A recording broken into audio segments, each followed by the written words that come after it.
Hello, and what's up, Star Wars fam? Welcome back to yet another video. This video is, surprise, surprise, about Star Wars. But in this one, we're going to talk about the 17th issue of the Star Wars comic series.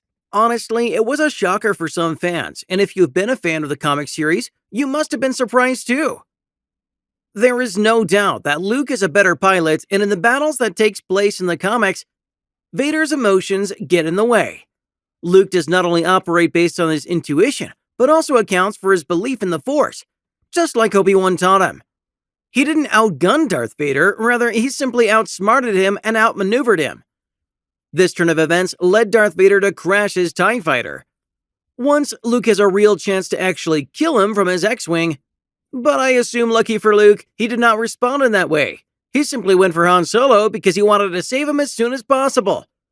After he found out that Darth Vader has him on his Lambda shadow just as well as we have seen what Darth Vader is capable of.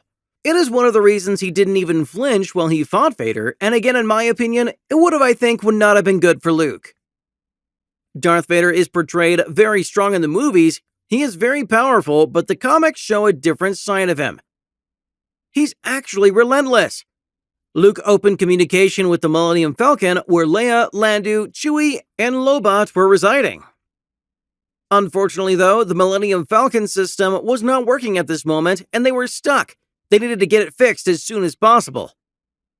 Leia and Lando were trying to fix the Millennium Falcon. They were on the cockpit. Han is right there, says Leia's indeed Han.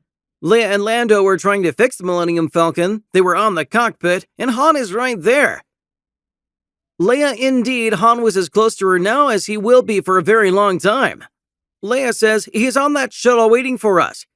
Indeed, in this panel, we do see the frozen carbonite body of Han Solo just sitting there with two Imperials trying to fix their Lambda shuttle.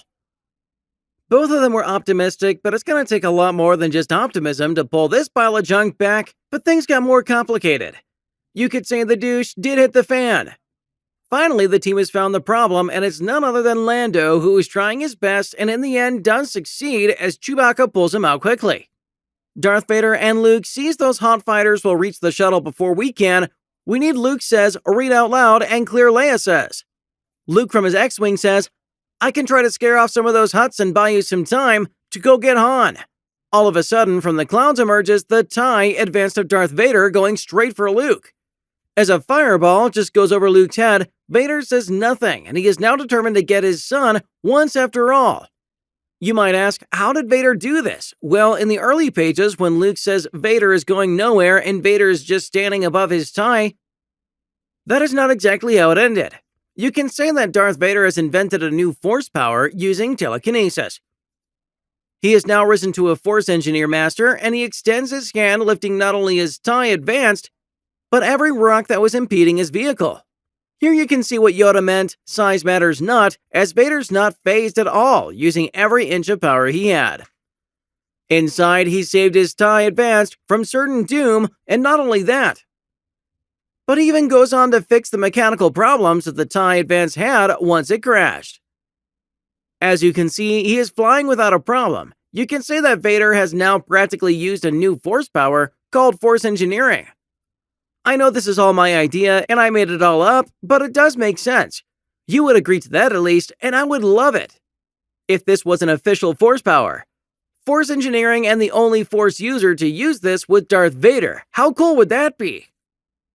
In the end though, Luke gets shocked as Vader is right behind him and hasn't skipped a beat.